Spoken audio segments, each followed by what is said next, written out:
नमस्कार दोस्तों, एक बार फिर से आपका स्वागत है सॉलिड साइंस पॉइंट की ऑनलाइन यूट्यूब क्लासेज में। और कंटिन्यू स्टार्ट करते हैं अपन जहाँ पे लास्ट टर्म पे अपन ने छोड़ा था। डायनेमिक्स अपनी चल रही थी और 5 एग्जाम्पल कर लिए थे। चलो एक दो एग्जाम्पल और देखते हैं जितने हो पाते हैं अपने। तो एग्जाम्पल नंबर 6 देखो। सबसे पहले तो आप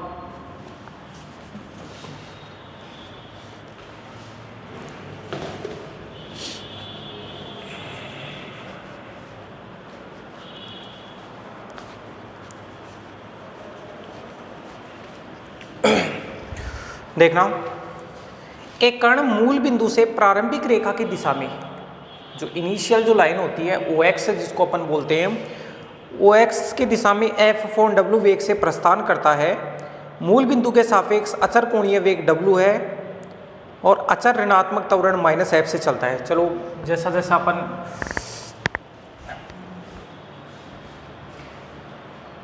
स्टार्ट करते हैं।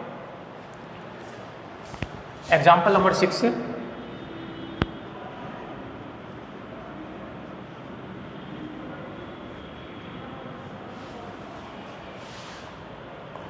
तो अर्य त्वरण का मान -F दिया है, कांस्टेंट मान। तो प्रश्न अनुसार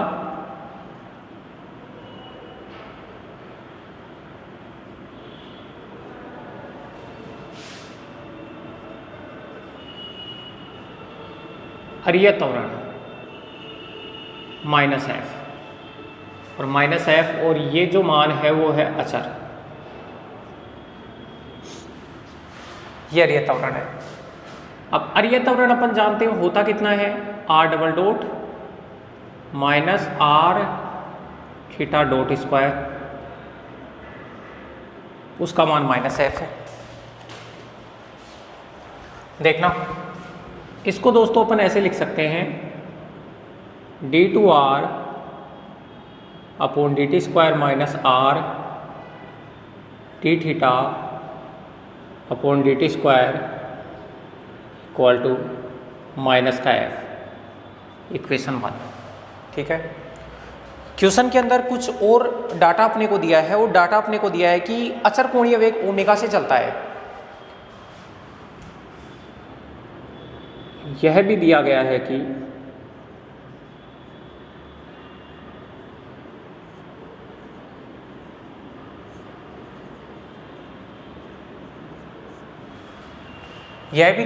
कि कोणीय वेग जो है वो अचर है, और कोणीय वेग को अपन थीटा डॉट लिखते हैं, d थीटा अपॉन dt, और d थीटा अपॉन dt को अचर दिया है तो अपन मान लेते हैं कि अच्छा इसको कांस्टेंट, तो मैं ओमेगा मान लेता हूँ इसको। d थीटा अपॉन dt को मैंने ओमेगा मान लिया और इसको डाल देता हूँ इक्वेशन नंबर 2। इक्वेशन नंबर 2 से मान इक्वेशन नंबर 1 में पुट करूंगा, तो put value in equation 1 from equation 2। Equation 2 से मान उठा के इक्वेशन 1 में पुट करूंगा, तो ये कितना बनेगा, ये बनेगा d2R upon dt square minus R omega square, या R ओमेगा स्क्वायर बराबर -F। अच्छा, इस चीज़ को ऐसे लिख सकते हैं ना अपन, d square minus omega square R equal to -F। इसको डाल दिए इक्वेशन नंबर 3, और हियर कैपिटल D जो है वो है d अपॉन dt। देखो आप इसको, इसमें कोई प्रॉब्लम आई तो आप बताओ, वरना फिर अपन आगे चलते हैं।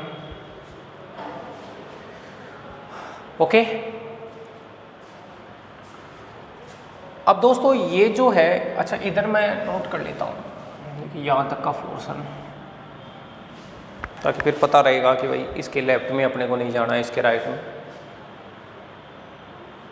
इससे थोड़ा आगे तक जा सकते हैं। चलो ठीक है, यहाँ तक जा सकते हैं। अच्छा देखो, ये अपने सेकेंड ईयर के अंदर डिफरेंशियल इक्वेशन जो चल रहा था अचर गुणांकों वाला रेखी का अवकल समीकरण वो वाला है, तो यहाँ r का मान निकलेगा वो CF और PI लिखना पड़ेगा। तो मैं लिखता हूँ कि समीकरण 3 अचर गुणांक वाला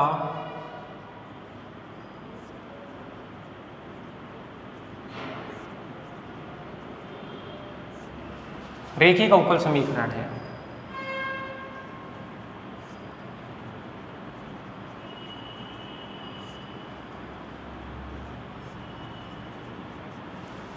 अचर गुणांक वाला रेखी का अवकल समीकरण है, इसलिए सबसे पहले तो 4CF कॉम्प्लीमेंट्री फंक्शन निकालना है।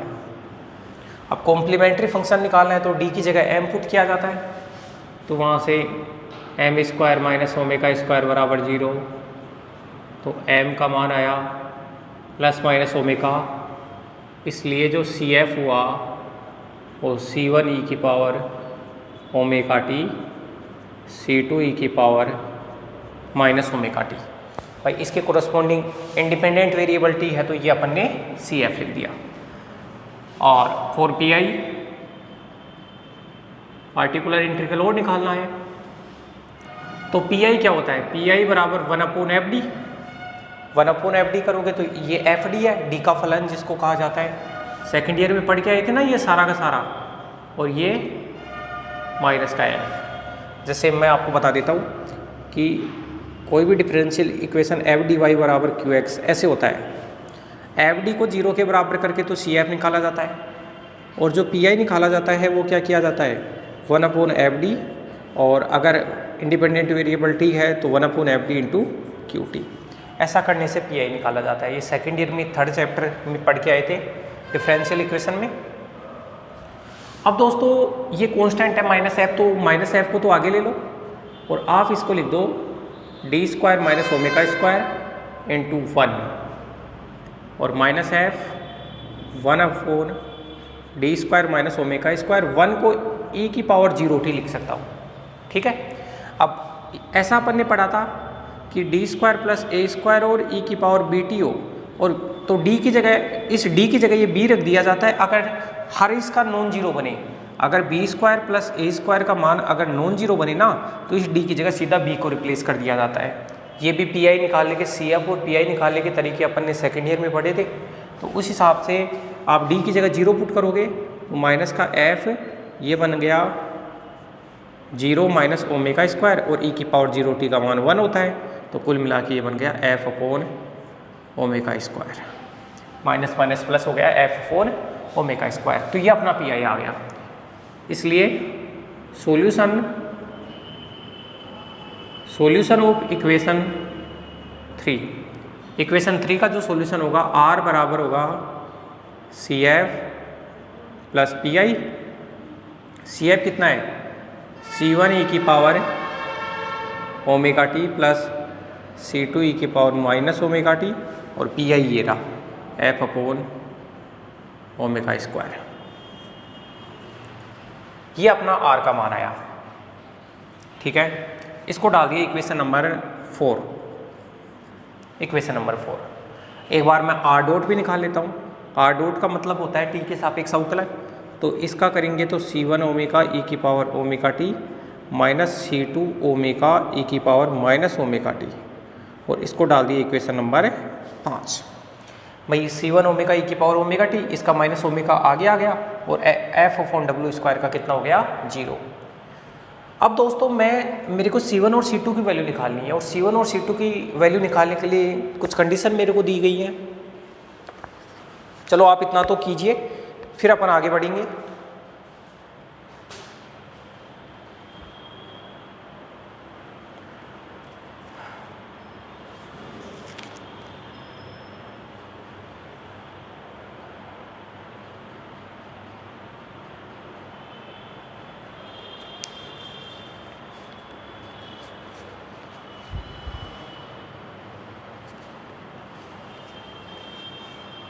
चलिए आगे। अच्छा, कंडीशन क्या दी है कि कण मूल बिंदु से चलता है, तो t बराबर 0 पे r का मान 0 है एक तो, और प्रारंभिक रेखा की दिशा में F/w वेग से चलता है।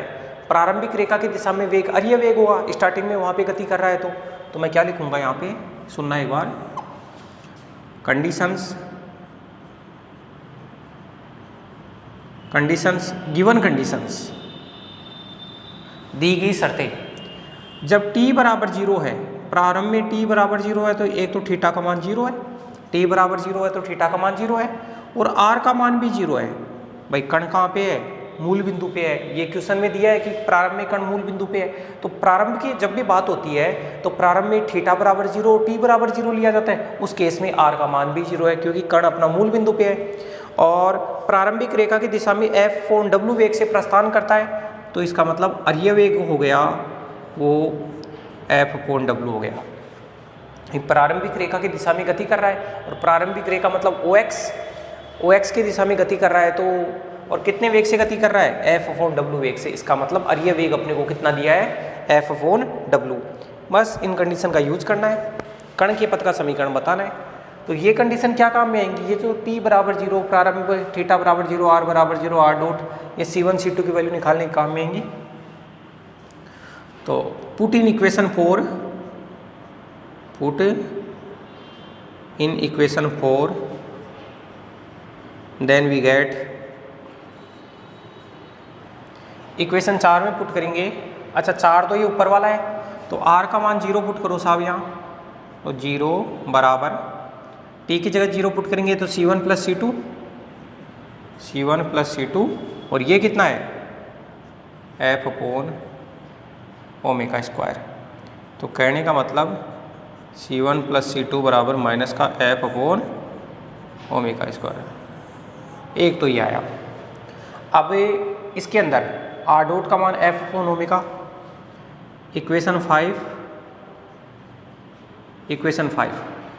F/ω यहाँ पुट करो, F/ω बराबर C1ω माइनस C2ω। भाई t बराबर 0 पुट किया तो ये भी 1, ये भी 1, तो यहाँ तो C1ω बचा, यहाँ C2ω, और r डॉट की जगह F/ω। तो यहाँ से ओमेगा को कॉमन लेके भाग में भेज दो, तो C1 माइनस C2 का जो मान है F/ω²। तो ओमेगा को कॉमन लेके भाग में भेजा, C1 माइनस C2 का मान ये है, और C1 प्लस C2 का मान ये है। अगर दोनों को जोड़ दूं मैं तो इधर वाला 0 हो जाएगा, और दोनों को जोड़ूंगा तो C2 कैंसिल। यहाँ लिख देता हूँ,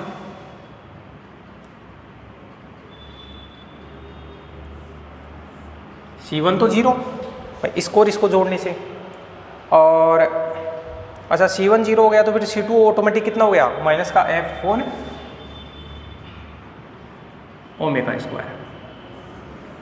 ये अपना C2 है। एक बार इसको कीजिए, फिर अपन थोड़ा रफ करते हैं एक साइड से और फिर आगे करेंगे।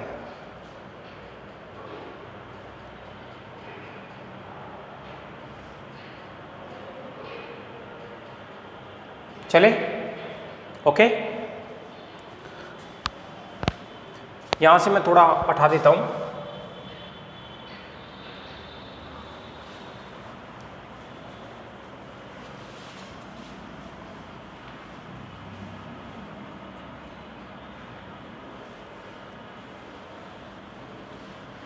अब देखो, ये C1 C2 के मान अपन यहां पे पुट करेंगे।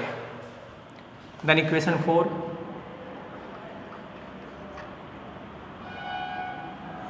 क्या है इक्वेशन 4, r बराबर C1 का मान 0, C1 का मान 0 रखने से ये तो खत्म हो गया, और C2 का मान रखो माइनस का F/ω² e की power minus ω t plus F/ω²। तो r बराबर F/ω², 1 माइनस e की पावर माइनस ω t, यह आया। और इसको डाल दिए इक्वेशन नंबर 6। ओके, अब दोस्तों मेरे को क्या करना है कि ये जो ओमेगा टी है ना, इसको भी हटाना है। तो इसको कैसे हटाएंगे, चूंकि आपने को स्टार्टिंग में ये दिया था कि इसका कोणीय वेग अचर है, तो D theta upon D T को मैंने कितना बोला था, D theta upon D T को ओमेगा बताया था स्टार्टिंग में।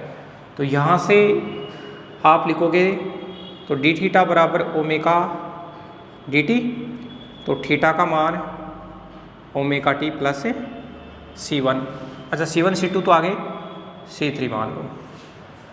अब ये कंडीशन t बराबर 0 पे थीटा बराबर 0, चूंकि t बराबर 0 पर थीटा बराबर 0 और t बराबर 0 थीटा बराबर 0, इसलिए C3 का मान भी 0। अब C3 का मान 0 आया, t बराबर 0 से थीटा 0, C3 का मान 0, तो थीटा का मान कितना आया, इसलिए थीटा का मान आया ओमेगा टी। अब थीटा का मान ये ओमेगा टी मान इक्वेशन 6 में पुट कर दो। देन इक्वेशन 6, अच्छा अब इसको भी हटा देता हूँ, इसका कोई काम नहीं है।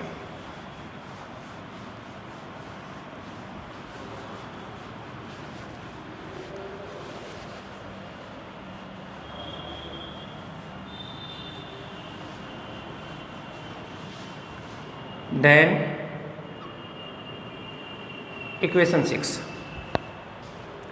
थीटा बराबर ओमेगा टी यहाँ पुट किया, तो r बराबर F upon omega square 1 minus e की पावर माइनस का थीटा, ये बना। और यही अपने को बताना था। अच्छा इसको क्रॉस मल्टीप्लाई भी कर दो, तो r ओमेगा स्क्वायर बराबर एफ 1 माइनस e की पावर माइनस का थीटा। चलो ठीक है, ये तो दोस्तों हो गया, ये तो कण के पद का समीकरण हो गया। लिख भी देते हैं, जो कि कण के पथ के समीकरण को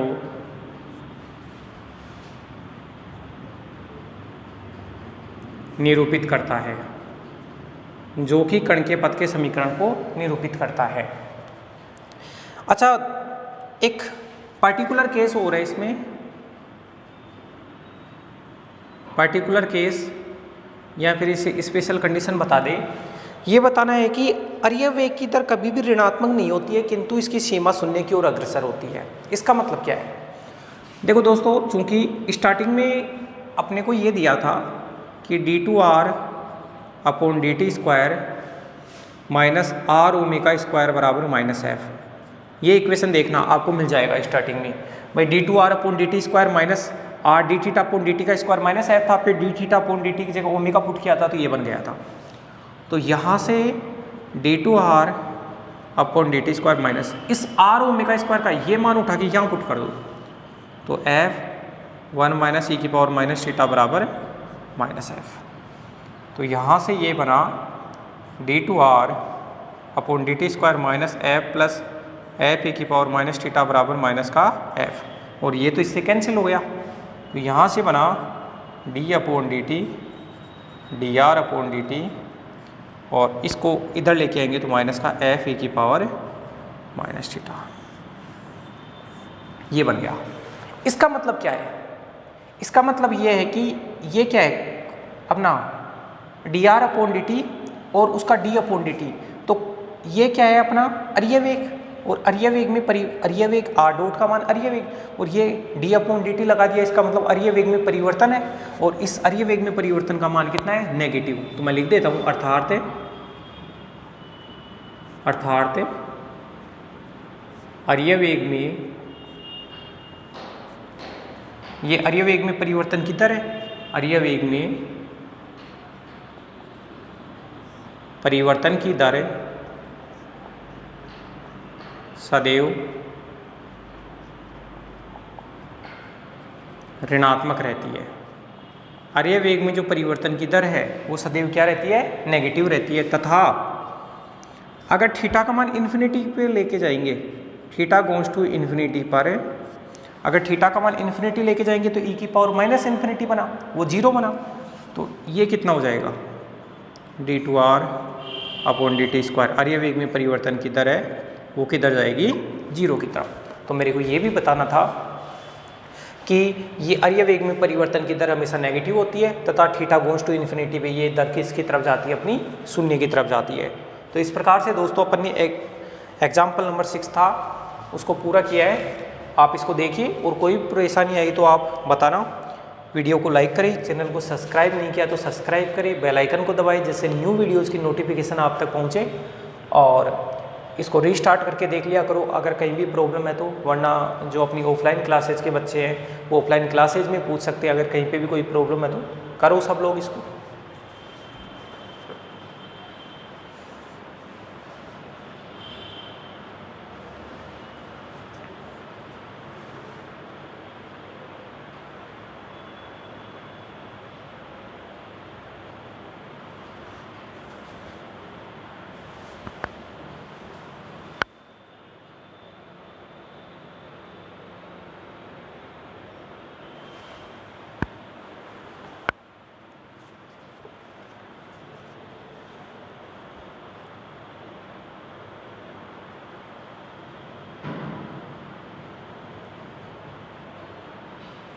चलिए आगे। ओके ठीक है दोस्तों, अब इसके बाद में अपन करते हैं एग्जाम्पल नंबर 7। एग्जाम्पल नंबर 7 क्या है?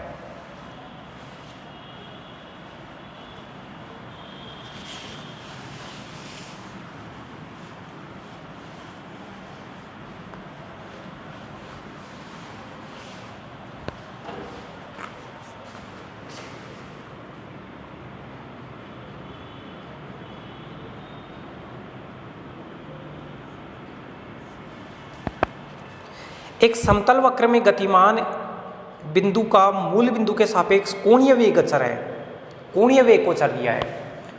तो प्रश्न अनुसार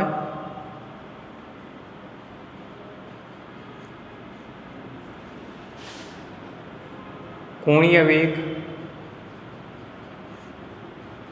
और कोणीय वेग क्या होता है? D theta upon D T, वो अपने को दिया है कांस्टेंट। तो यहाँ से D theta upon D T बराबर ओमेगा, मैंने क्या मान लिया? ओमेगा, और इक्वेशन नंबर 1 डाल दिया। सिद्ध करो कि इसका अनुप्रस्थ त्वरण अरीय वेग के समानुपाती है। अनुप्रस्थ त्वरण को अरीय वेग के समानुपाती बताना है। तो चूंकि अनुप्रस्थ त्वरण, समझना अनुप्रस्थ त्वरण कितना होता है? 2r dot theta dot plus r theta double dot, अनुप्रस्थ त्वरण यही होता है। अब 2r डॉट, ये थीटा डॉट है, थीटा डॉट की जगह ओमेगा, और r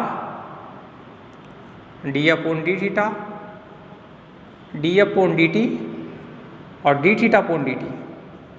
भाई यहाँ थीटा डॉट लिख दिया और उसका फिर से डेरिवेटिव करना है।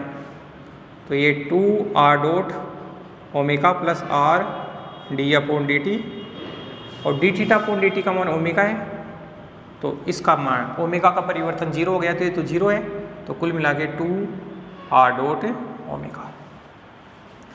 तो दोस्तों मैं यहाँ पे 2 और r डॉट है वो तो कांस्टेंट है, मेरे को लास्ट में बताना किसके है? अरीय वेग के समानुपाती।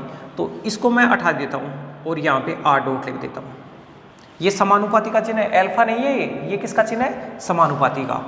तो अनुप्रस्थ त्वरण, अनुप्रस्थ त्वरण है वो किसके समानुपाती है? ये समानुपाती का चिन्ह है, तो r डॉट के समानुपाती है। और क्योंकि ये 2 और ओमेगा, 2 ओमेगा को मैंने समानुपाती नियतांक मान लिया, हियर 2 ओमेगा को मैंने मान लिया समानुपाती नियतांक, समानुपाती नियतांक मान लिया। इसका मतलब दोस्तों ये हुआ कि कण का अनुप्रस्थ त्वरण है वो अरीय वेग के समानुपाती है। r डॉट अरीय वेग होता है, अर्थात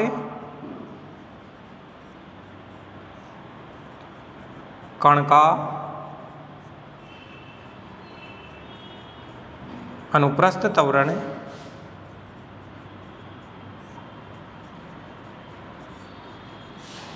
अरीय वेग के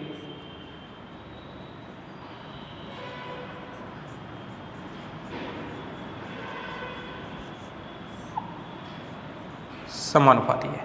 अनुप्रस्थ त्वरण जो है वो अरीय वेग के समानुपाती है। तो ये अपना एग्जाम्पल नंबर 7 था। आसान सा था, इसमें किसी को कोई दिक्कत भी नहीं थी। चलो फिर 2 एग्जाम्पल बचे हैं तो इसको अगले लेक्चर में कर लेंगे, 2 एग्जाम्पल बहुत हैं, उसके बाद में फिर एक्सरसाइज को करेंगे अपन। तो ठीक है, करना इनको, वीडियो को लाइक करना और इनको जो अपनी नोटबुक है उसमें नोट करना। ठीक है दोस्तों, फिर मिलते हैं अपन अगले लेक्चर में, तब तक के लिए धन्यवाद।